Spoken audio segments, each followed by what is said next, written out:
no, no. Hey, hey, yeah.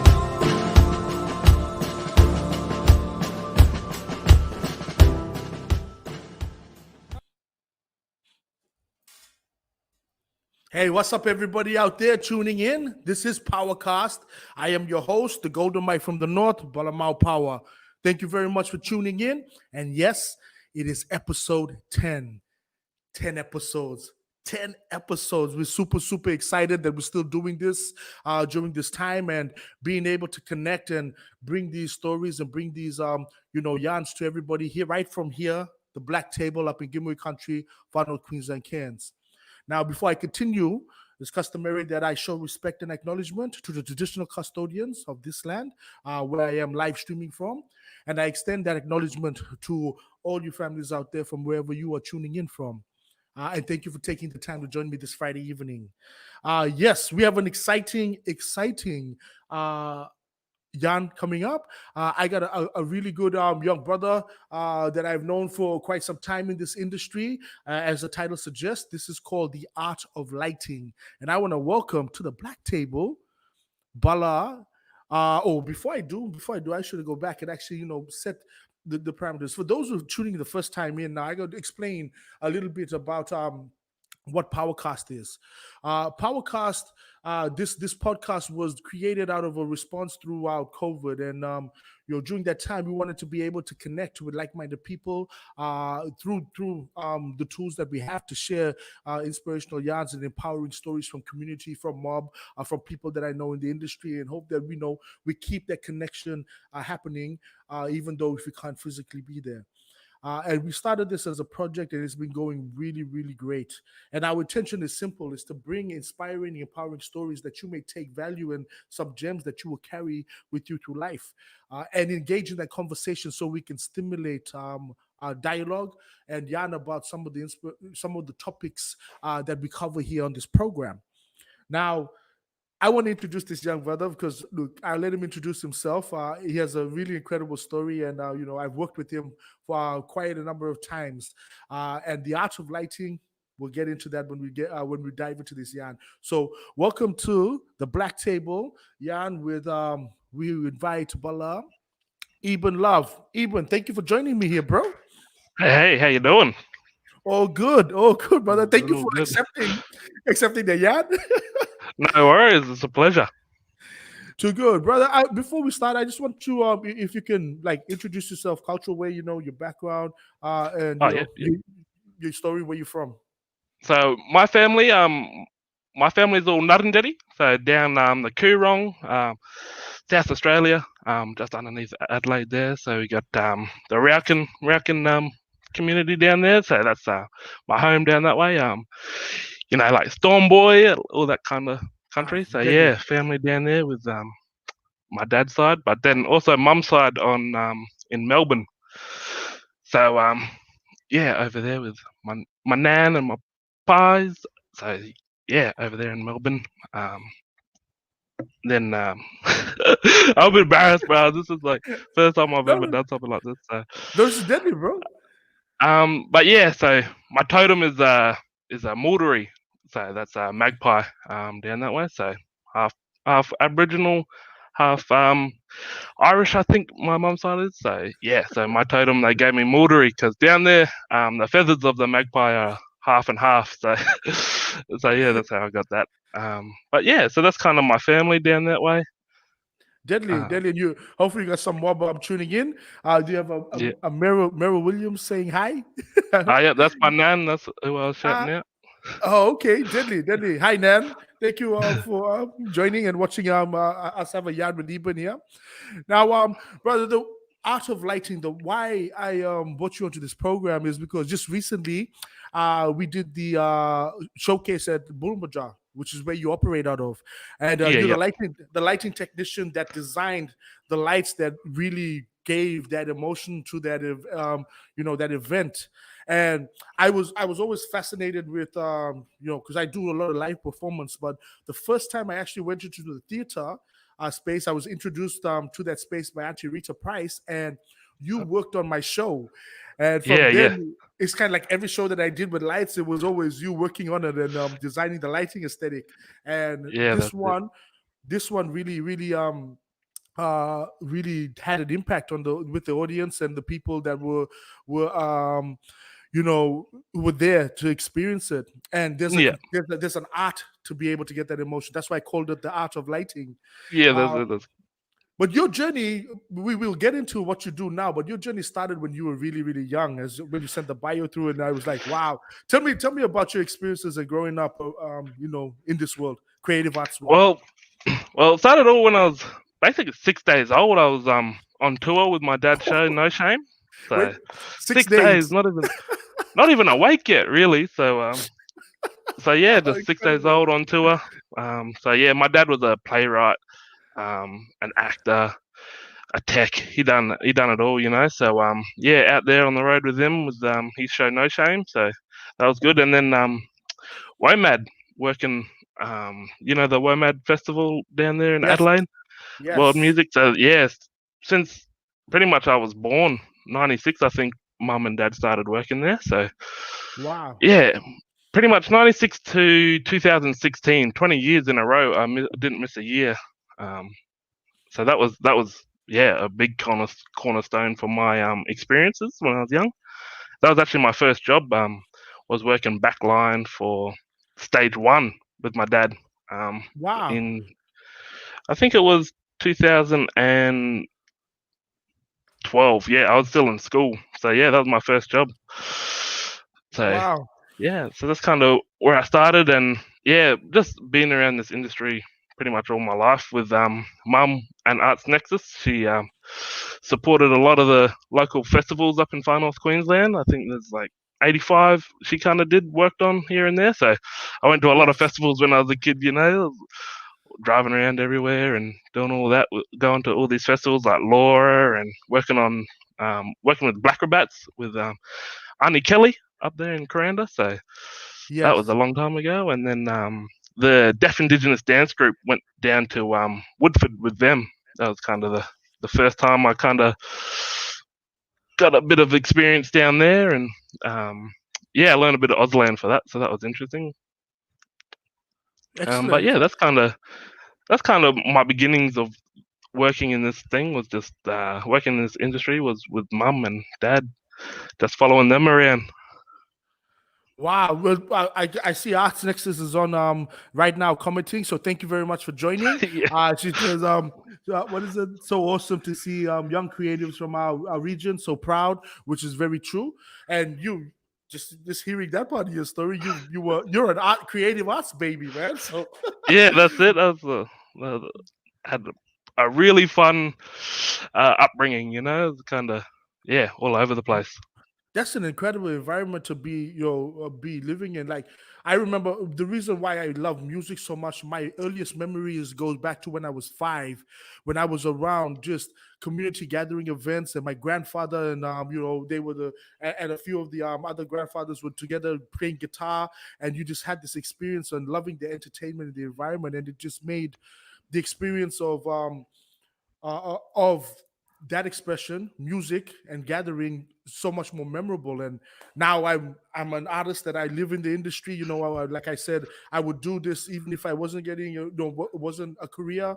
Yeah, And which just hearing your story, I can hear that you probably feel the same way. yeah, yeah, yeah. No, definitely. Yeah, growing up around it, I was always kind of destined to be in this career and this industry. I took a bit of a pause when I went to school, but yeah, straight out of school. Um, yeah, something's happened to your camera there, Pat.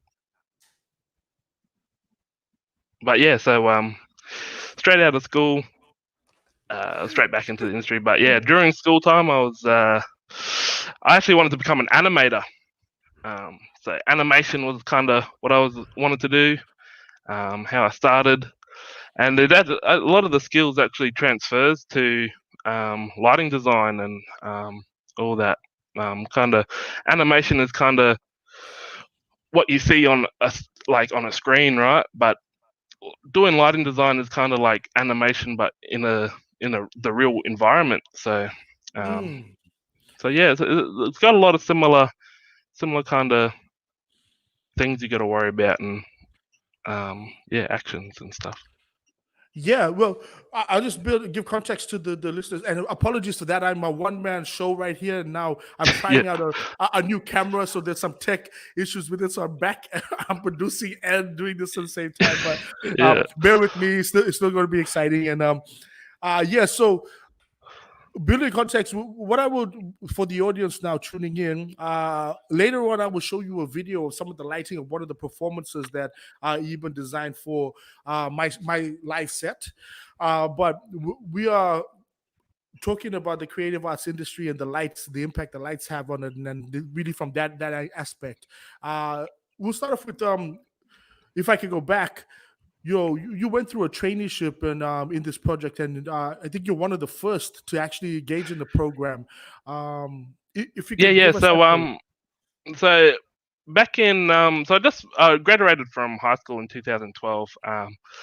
Straight from high school, started volunteering with companies like Tropical Arts, who is an amazing company. Avril runs that, and yeah, they just let anybody in, and yeah, so that's kind of where I started back into the industry, was working with them, and just getting back into it slowly after school. But then yeah, so after that, started volunteering at COCA, the Centre of Contemporary Arts, now Bulimbaja. So yeah, started volunteering there, and ended up Charles Wales pushed really hard and got me a traineeship with Arts Ready, who was a branch from Sports Ready, and it was this kind of new program that they haven't really like used yet or had anyone involved. And yeah, so Charles and Arts Nexus, well, my mother, pushed really hard on getting me this traineeship.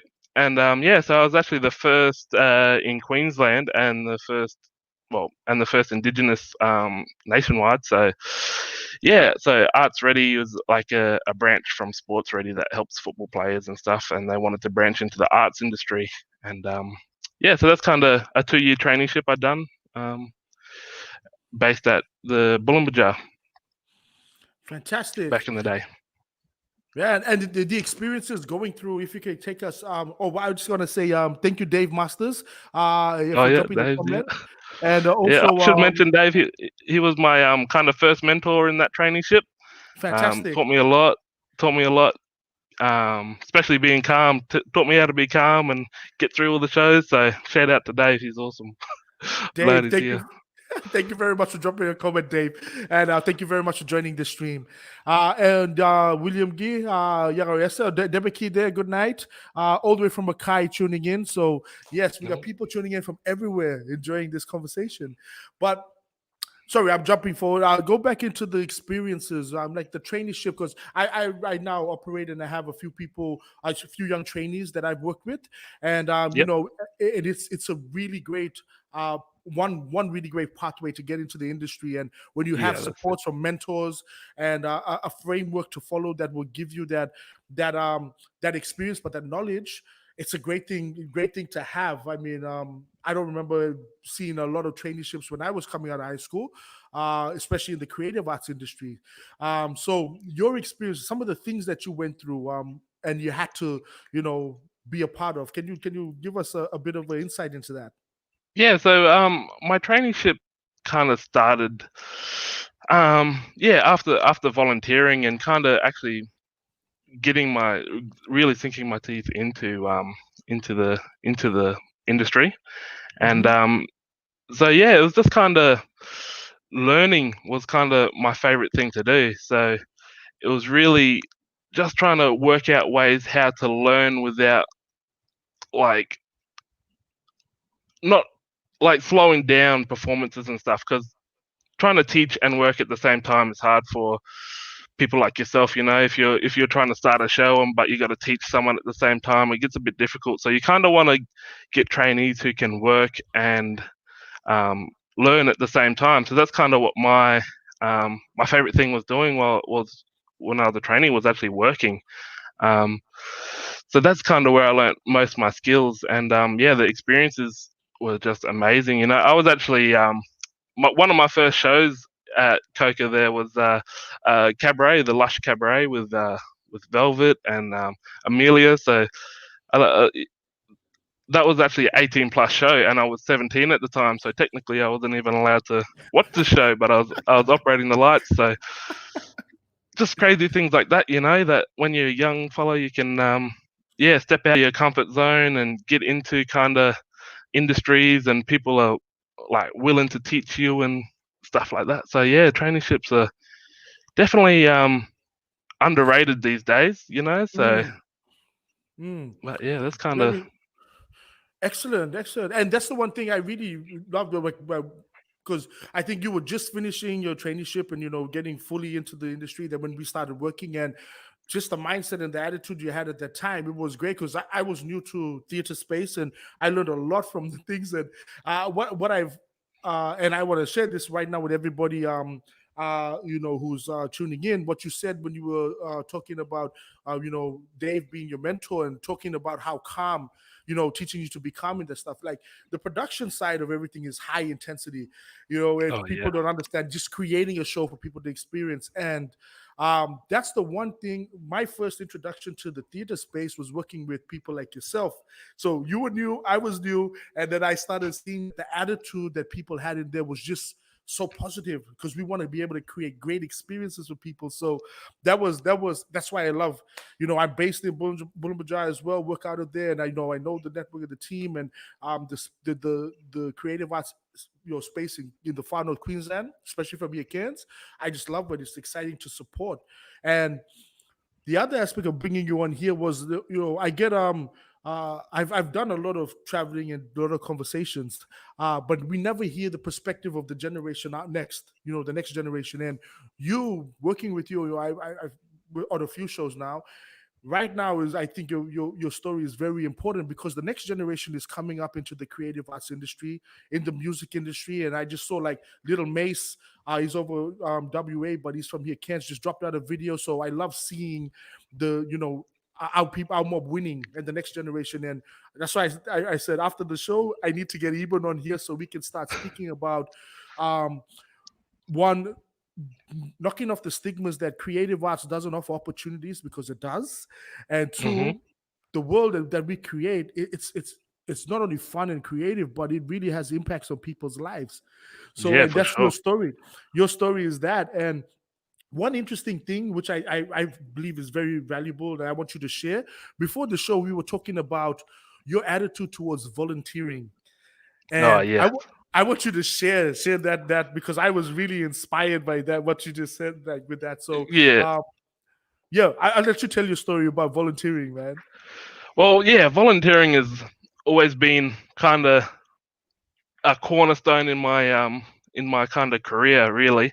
It all started back in as soon as I finished high school. Really, I did a little bit of volunteering while I was in school, here and there, you know. But yeah, when I finished school, and everyone wants to have that gap year, you know, or Hmm. the nap year, that some people say. I like that. Um, Yep, yeah. so yeah, mum actually yeah, mum was kind of the my main influence in starting to volunteer, and she said, "Oh, you know, you just got to get some more lines on your resume." And I kind of took that by surprise, you know, like actually, yeah, the lines on your resume are kind of like experiences in your life that you can promote.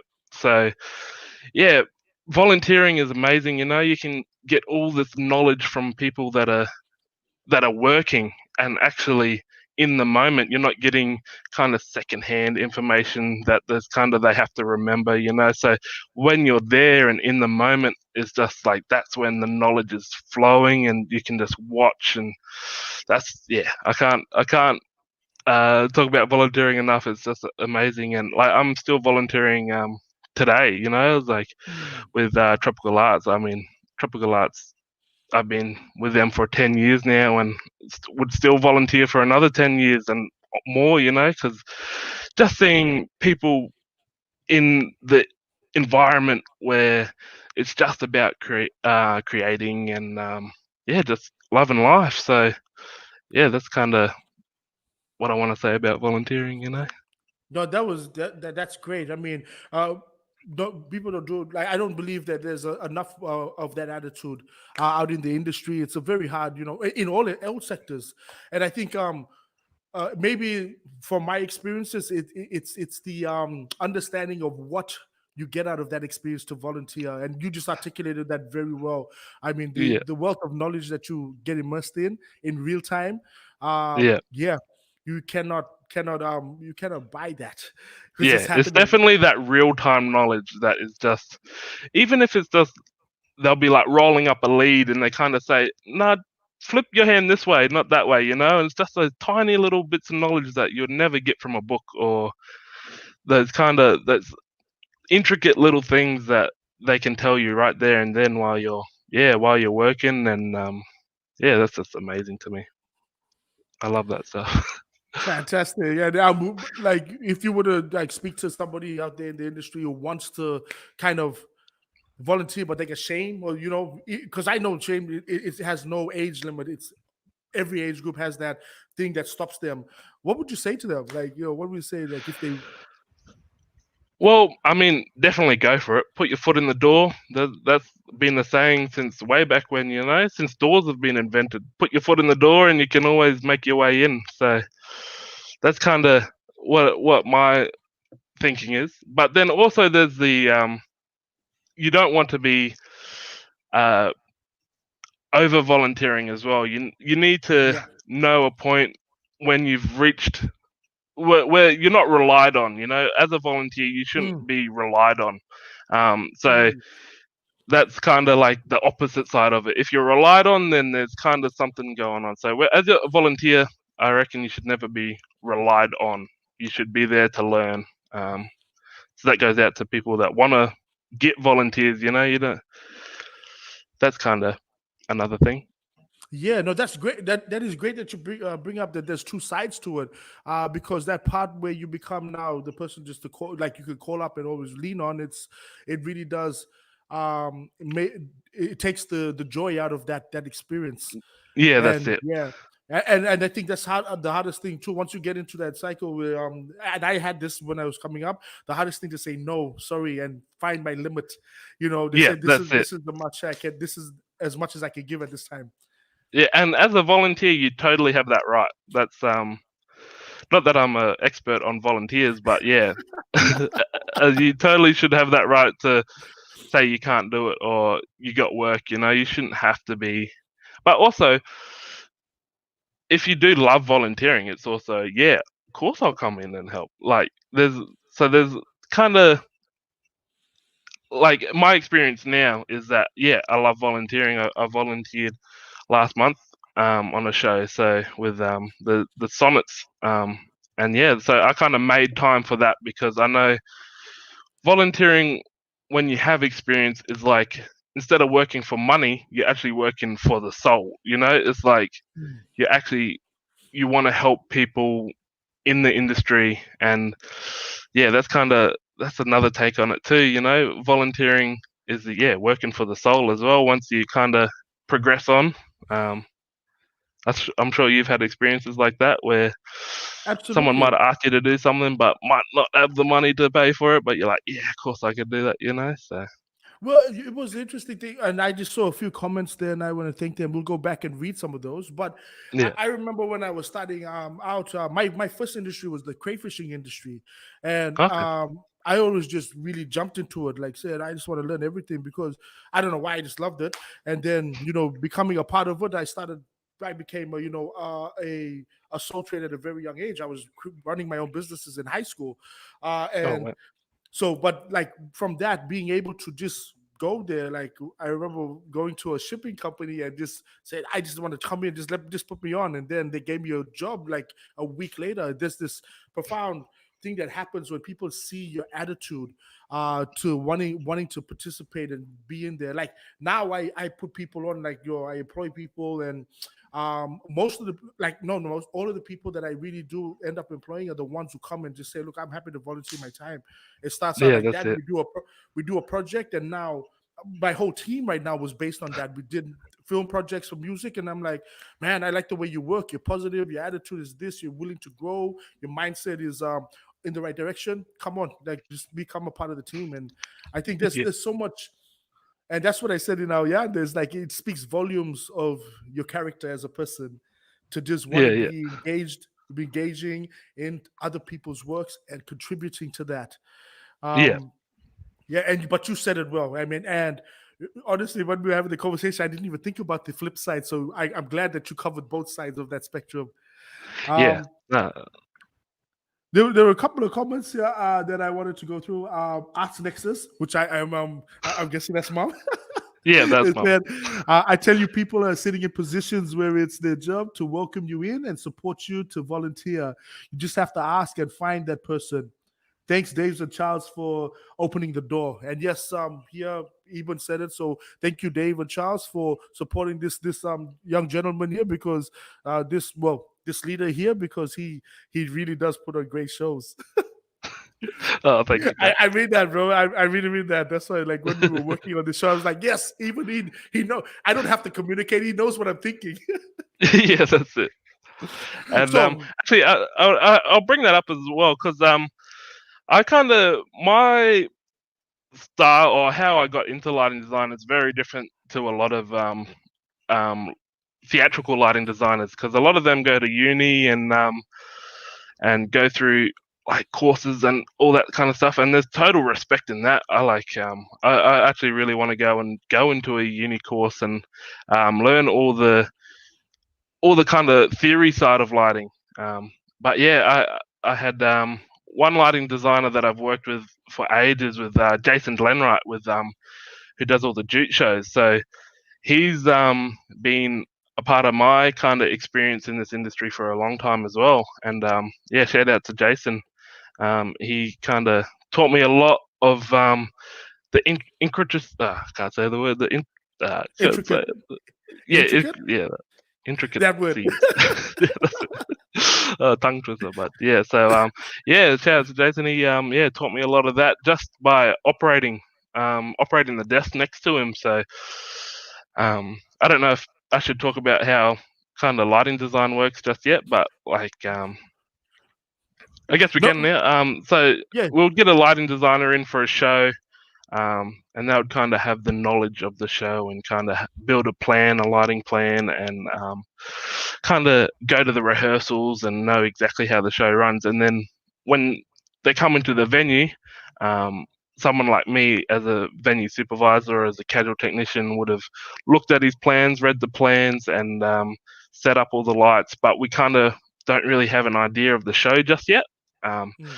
Then the lighting designer will come in and we'll spend probably a day or two plotting the show. So that would be the lighting operator on the lighting console tapping away like a keyboard, and then the lighting designer kind of feeding the information to the operator. So yeah, that the feed from Jason is kind of I absorbed that as I was kind of operating the lights, and that's kind of how I learnt to do a bit of lighting design. So yeah, that's kind of how I got into the lighting design side of things. So, and as a like someone who designs the lighting and plotting, what's your intention when you work on a production? Like, I know it's very collaborative because I know when I work with you, it's like a collaboration that we try to achieve a certain aesthetic. But Yeah, that's it. your So intention when you go in there every time?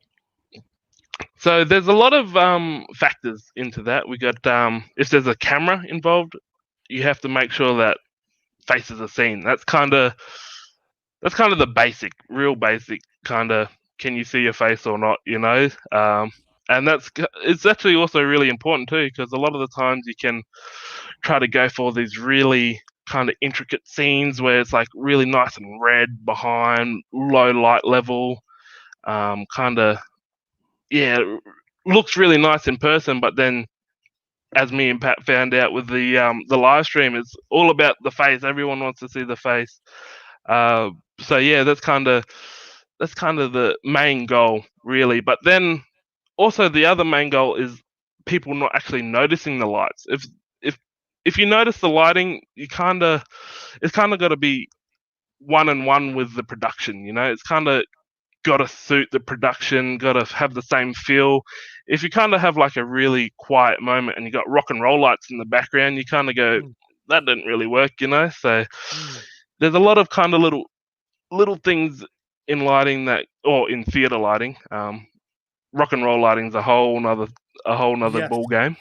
yes. But yeah, in We, theater lighting, we, the, in the I, lighting design, yeah, we got yeah, the main goal is basically to fit the same kind of style, and yeah, just kind of work with the directors and make it look perfect. yes, yeah. And I see, like, some from my experience, and I've only got a very limited experience, but from my experience, which we always try to find solutions to what we want to achieve. There's never like there's no boundaries in it. There's limitations, but no boundaries, if that makes Yeah, sense. Like when you said rock and roll was like it's a whole light itself, we try to incorporate that into our show. And I yeah, remember that's it. the first show we went through was like this whole mesh of theater space lighting with live performance rock and roll type stuff with police siren Yeah, stuff going everywhere. It's like it was an interesting experience. yeah, no, and definitely a good mix, especially with like music, because like a lot of your shows are like a really good mix of theatrical and the live music kind of stuff. So yeah, that's been really fun as well. Working with you is yeah, that good mix of the live and theater kind of style, mixing them together. Yeah, and it takes and it turned out really well. And it takes someone with a you know a great vision and understanding of what you do. Like because I remember the first time that I spoke to you, I said, "Look, I just want to capture this emotion," and you're like, Yeah, "Okay, I got the lights for it." It was. yeah. Do you get Oh, that and quite a then bit as well? yeah, or I'll quickly add one thing again with your shows is that we also then do contemporary dance as well with like how we had Minjul in. Yes. So that's a whole nother thing again is contemporary dance, and honestly, I love contemporary dance for the lighting. You know, the lighting Mm, in some contemporary dance shows is amazing. A lot of the show is lighting. Especially I've seen from like Dance North have had some amazing contemporary dance shows come in, and mm. yeah, just again another style of lighting that is just blows my mind. Um, but yeah, sorry, what was the original question? My bad. Oh no, I think you just answered it. He was just being creative with the lights, but capturing the emotions and understanding for the end user experience, I guess is where I'm coming from. Like, Oh, the yep. person. Yeah, so there's a lot of emotion in color. That's Mm, color has like you can kind of go red angry, blue kind of nighttime like kind of freaky, and then you go green is kind of like sick or nature. You kind of got like these kind mm, of colors that kind of can shape the way you think, and you kind of want to match those colors with what is being sung or being said, you know. So and like we had one song with the your most recent live stream where you kind of wanted a kind of jazzy nightclub feel. Um, mm, so we kind of wanted to recreate that with like red kind of lights that are kind of like underground and low mm. light coming from different directions. So that's kind of how you can get the feel of lights in a different kind of style where you kind of recreate something that people would know. Yes. Um, yeah, so like, oh, we want to be outdoors, outside, so you make it really bright and sunny and lots of oranges and greens, so you can Mhm. kind of recreate landscapes in that kind of sense of it. Yes, and that was what I got from that experience was it is emotional. The colors do stimulate emotions, and when I said I wanted to, my specific request was I like it a jazzy nightclub scene where we just in that mellow tone, and what it was if the listeners can imagine this silhouetted people standing on with this red color in a smoky room, and it was incredible because what the feedback from that particular song, and it was a new unreleased song as well. This Yeah, is what was the feedback was. It was mesmerizing. So Yeah. the whole environment was created, it was contained, and we captured that emotion, and I was really happy with that. And yeah, it was incredible. It is, that's why it's called the art of lighting, because it Yeah, is an that's it. art to understand how light affects emotion, and or inspires emotion in people. And Mhm. I'm gonna go back with some of these comments. There were great comments coming up here. From Dave Masters here. Oh, this is great tag. Oldest living culture and the latest lighting tech. What a match. That's awesome. All the way from also from Arts Nexus, was a real privilege to watch the show on Thursday Island with Auntie Rita and the young people. A life-changing moment. So, were you a part of that performance? Yeah, up in oh, must have been over a year ago now, just over a year ago. We up in Torres Strait, Auntie Rita put on a really good show with the Price Center up there. I forget the name of it, but yeah, it was kind of a show at Gabs the Tui Art Center up there. Yep, Um, yep. so yeah, we had this amazing show up there, and actually, honestly, we used the simplest lights.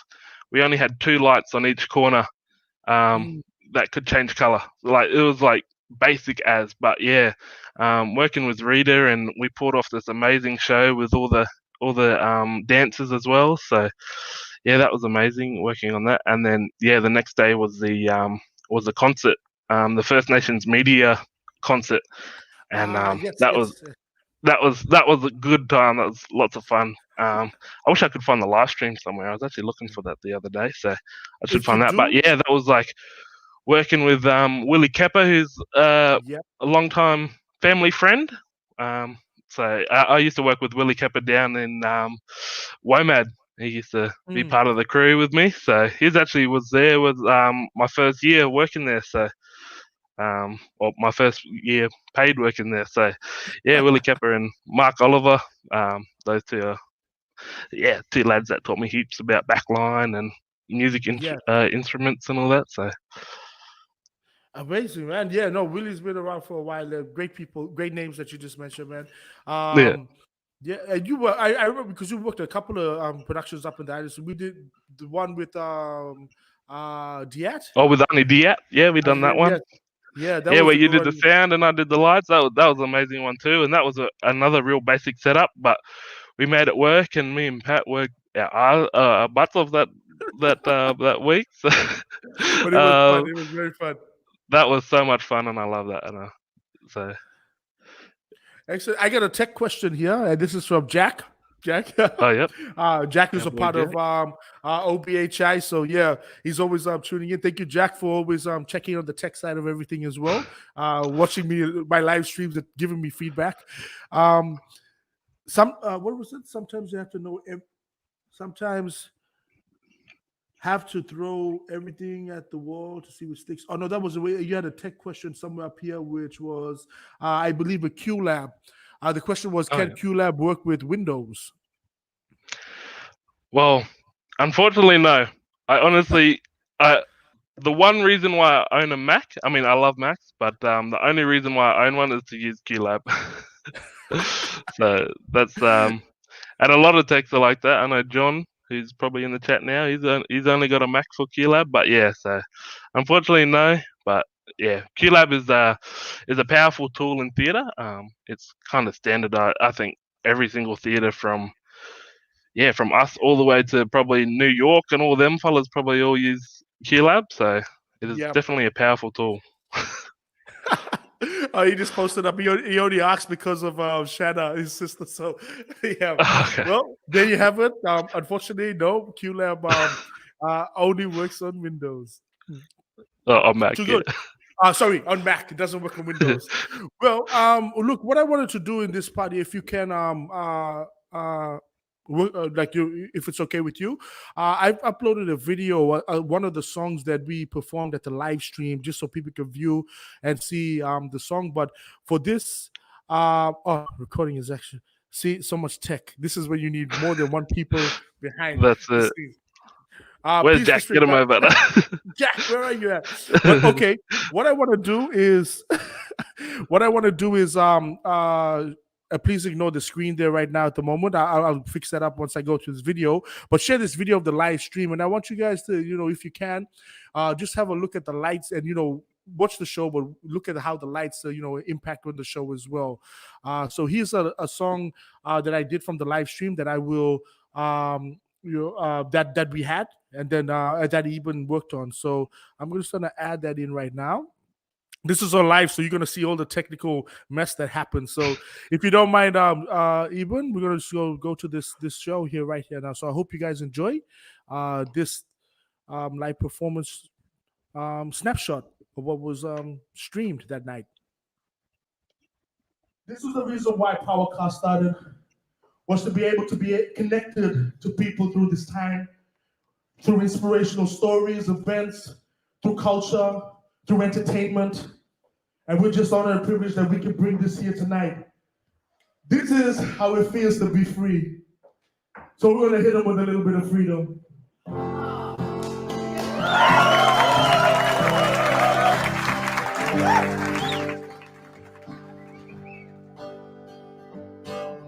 Hey, past, I can still feel your heartbeat.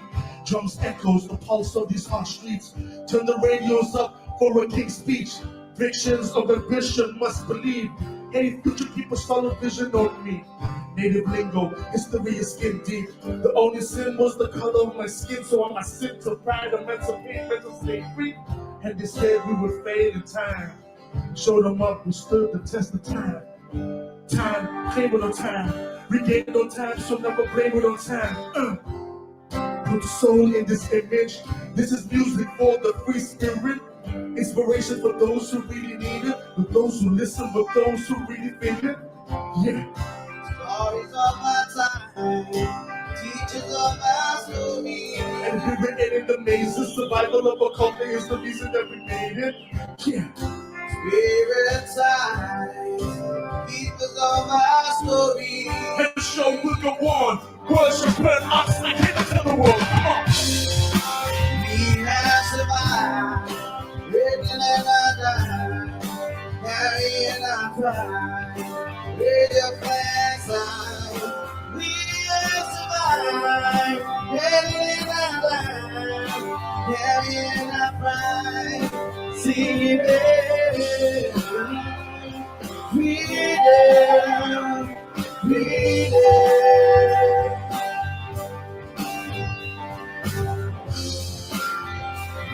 Freedom, freedom.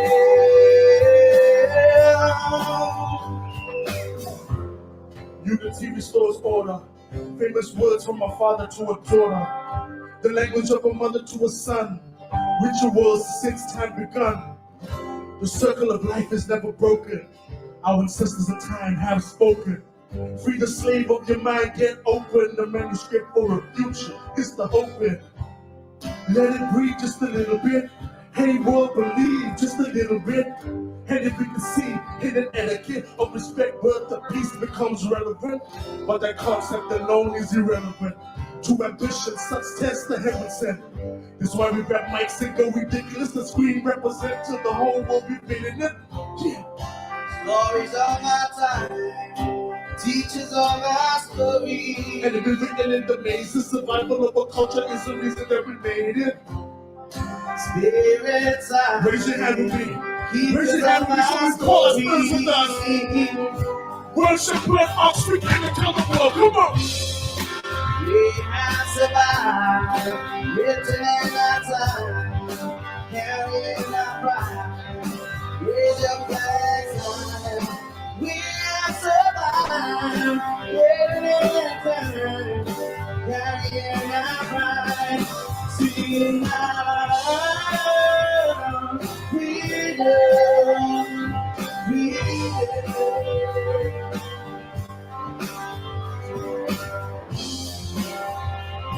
Freedom, freedom,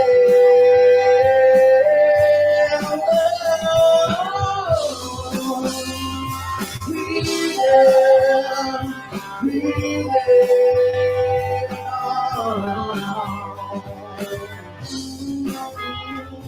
Freedom, freedom.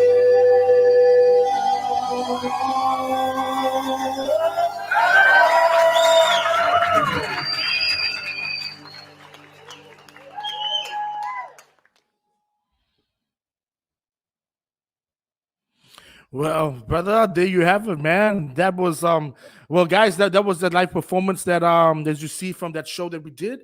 Even the lighting, if you didn't, like, see it, it was very subtle, but it was very emotional, and it was driven by your creative input into that as well. How we broke it down, man.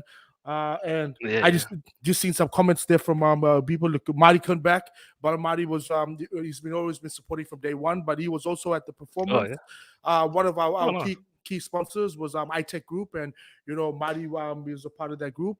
Mandy, I believe, as well. And we put that on, and he said it was a great performance, and just everything. If we could show the whole thing, it would have been it would be great. I will show the show to everyone, and actually, if you still want to, like, we do rock it out on Patreon here.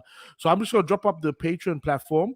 If you go to there, the Patreon site, and you join our community, you'll be able to see the whole show, the traditional dances and everything. And then after this conversation, your experience is, yeah, people out there listening, it'll be completely different because now you understand the lighting of why we want to create that emotion, and that's why I fell in love with being able to do your work in the theater space. Yeah, And yeah. Well, yeah, if I go, can bro. quickly add, because that originally that song's with Uncle Archie, eh? So Yes. I should I should add that yeah, I've actually spent a lot of time with Uncle Archie. He's my uncle from with via Auntie Ruby. So Auntie Ruby's my Mm. auntie. With Auntie Roz, who's probably watching now. She's yeah. So I actually have a funny story about how Dad was teaching Uncle Archie how to drive. Um, Dad used to work with Uncle Archie down in the grapevines down in South Australia. So to and from the shed, Dad would say, "Yeah, come on, Archie, jump in the driver's seat. Let's drive round the corner," you know. So yeah, so I've spent a lot of time, and I'm actually namesaked after Uncle Archie and Auntie Ruby's son, who's Eben as well, but spelled EBAN. So Too yeah, good. spent a lot of time with that family, um, and yeah, Fantastic, perfect song then to pick for this. I didn't even yeah, know that's that. it. So there is a connection, like, and that's great. That is a great connection to have. And Yeah, that's a funny story that you shared. Your dad teaching Kakalati to drive, but he's been a great inspiration for a lot of people, especially me. I've the song was a highlight not only in my career but probably one of the highlights in my life because of yeah, the impacts that his music has on me, or have still have, yes, has on me. um with the yeah, so lighting experiences, brother, like, man, it was good. What, just going through that experience of that show, I know we were just coming fresh off the bench again after a long period. uh yeah, that's it. what is it, what was it like getting back in, and what is the future for you? Well, I definitely want to do more work with you. We That was got like that. such an amazing experience. Getting back into it. Yeah, I had to dust off the old lighting desk and get it back working again. So that was a lot of fun, and yeah, kind of almost relearning the language because lighting is almost like a language Mhm. that you kind of have to learn. And plotting as well is kind of we were getting back into it. Took us a little bit longer than we were hoping, but ended up looking really good. But yeah, Yes. no, the experience was amazing getting back into it, and yeah, in future, just kind of want to do more kind of working with like kind of grassrootsy stuff and making just amazing shows, you know? Yeah, I there was a comment that was back up. I'll probably sift through it and have a look at it. But it said that I think it was from Dave, maybe, that you should be put it as a mentor. Here I found it.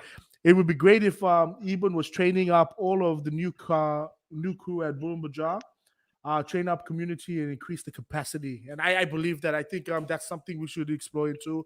You have a, I mean, just from this conversation, I know people have really engaged in it, and I've been inspired. I've been enriched and inspired just having you on this platform with me, bro.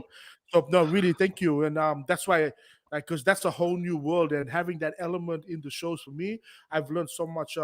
Just about how to create experiences and emotions for people using different tools.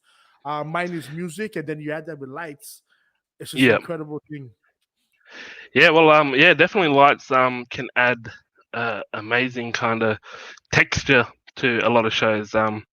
But also kind of the lack of lighting can be another experience too. I remember down in on the Coorong, Uncle Moogie runs a festival down there called the Pung Festival, and also the Ringballen tour where we do a couple corroborees down the Murray River, starting from Swan Hill, end up all the way down at Goa. So yeah, apparently I wasn't there for the first ones, but he was using the headlights of cars. They'd all park around Oh, the stage and turn the lights on, and that's another experience. You know, that's like the lack of lighting, but the rawness there is another kind of yeah, style. But yeah, me and Dad came down and worked on that Dapung festival a couple years back, and that was with the Talcanderi dance group that are kind of a Nuttingditty dance group down that way. yeah. Who Bryce Court kind of is running that show, and yeah, Bryce is another up and coming young fella. I'll just he won this he was a finalist in the Seven News Indigenous Community Award, young for a young fella, you know. So he was a finalist, Congratulations. and so yeah, another young Nuttingditty fella that's up and coming, and he's done lots of openings and stuff. So another fella to keep an eye out is Bryce Court. Bryce Court, congratulations, Bryce Court, and love seeing how people, winning and making great impacts into the community, man. So that's Yeah, yeah. incredible. One That's of why the this platform cousins down exists. Deadly, there. Yeah, that's it. deadly. Too I'm good. hoping he's watching. I sent him the link. So Well, he should be. He should it's be. gonna live online forever, so they can rewatch Yeah, it. And yeah, you got a shout out there, so too good. yeah, Maybe another episode I should get both of yous on, just for a yeah. That's chat, it. man. Let's hook Yeah, that for up. I'll sure. talk to you in the office tomorrow on Monday, and then we can hook that up. All right, no worries. Sounds good. Too good. Look, my brother, I want to thank you very much for your time. And like I said, inspirational. Like the things that you've shared here, actually has given me a deeper insight into the world of lighting and better understanding. And I believe everybody else as well. This has been some great comments.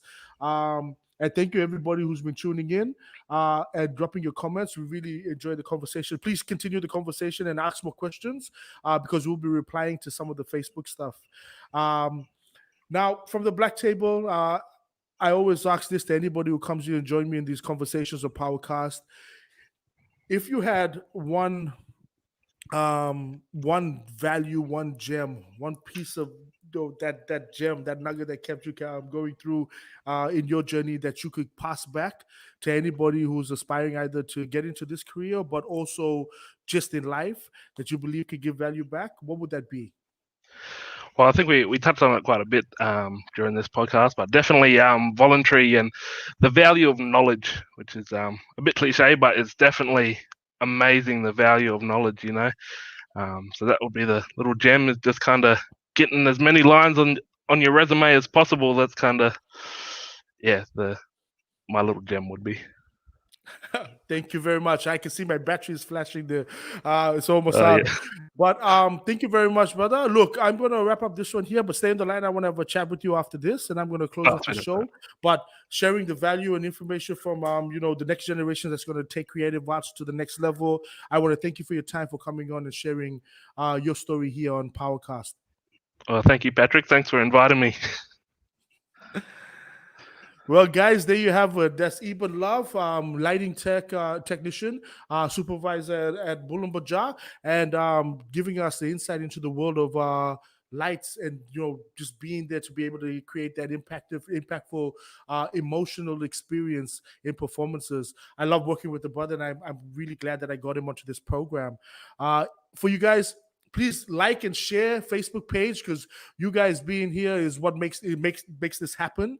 I cannot have a conversational platform without you, the people. So we would like you guys to subscribe to Facebook, YouTube, join us on Patreon, and you can see all the performances that we've done at Bulan Bajar from that platform. So I hope to see you there. And I thank you very much for continually supporting the Powercast experience. So I'm going to wrap it up for this Friday night. I appreciate your time. I hope you got as much value out of this as I did. And thank you once again to Eben for joining me here. Once again, from Powercast, as we always close it off, I'd like to say, stay inspired, Oh, hang on. What's going on here? I thought my microphone dropped out. Look, once again from here, the Powercast platform, the Black Table, I want to say stay inspired, stay empowered, and stay connected. Look forward to seeing you next week. That's all.